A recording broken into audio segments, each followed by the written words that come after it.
We got the ropes up on the pond to stop the horses walking out on the ice. Not that there is much ice out there this year, there's hardly any water. But what you can see is that winter has arrived big time. So here in front of the cabin, you can see we got about 8 inches of the white stuff.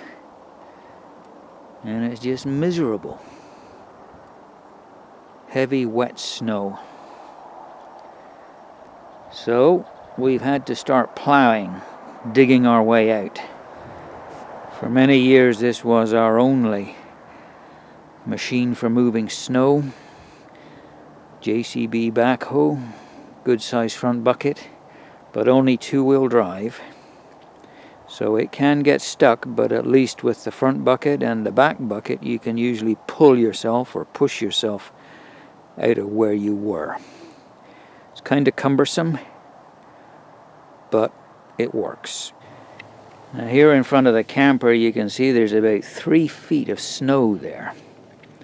And this is what got drifted in across the driveway on the yard here.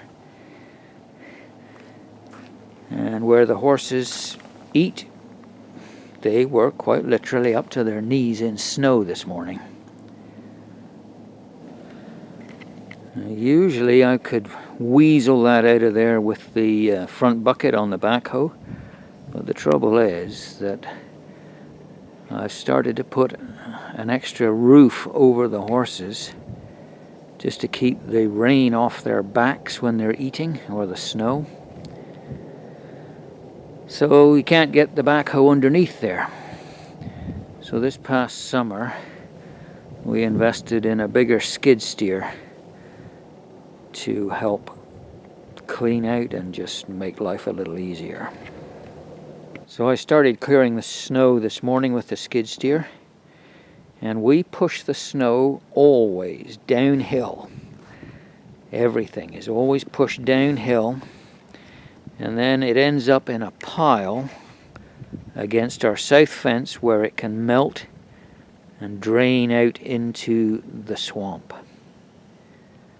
So I got the skid steer stuck in there this morning, buried it, and that was not nice.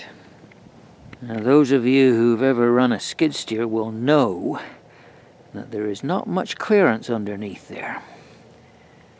So it's very easy to get hung up on the snow, or if you get the wheels in a hole, you can bottom out very easily. Now the reality is that if you get that thing hung up and stuck, you're not going to pull it out with a pickup. So we had to get the backhoe going this morning and use the backhoe to pull the skid steer out.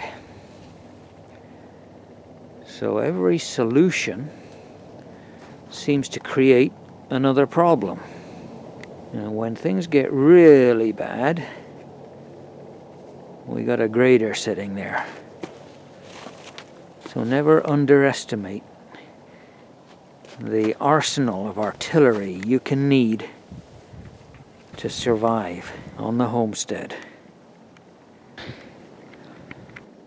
Now this snow pile I've just started, but we keep it against the south fence, and then as it melts it will drain out into this slough and help fill that up for the ducks next year. So we'll be spending the rest of the day and probably part of tomorrow digging our way out of here. And once we get finished the digging, give it another week, and we may have to do it all over again.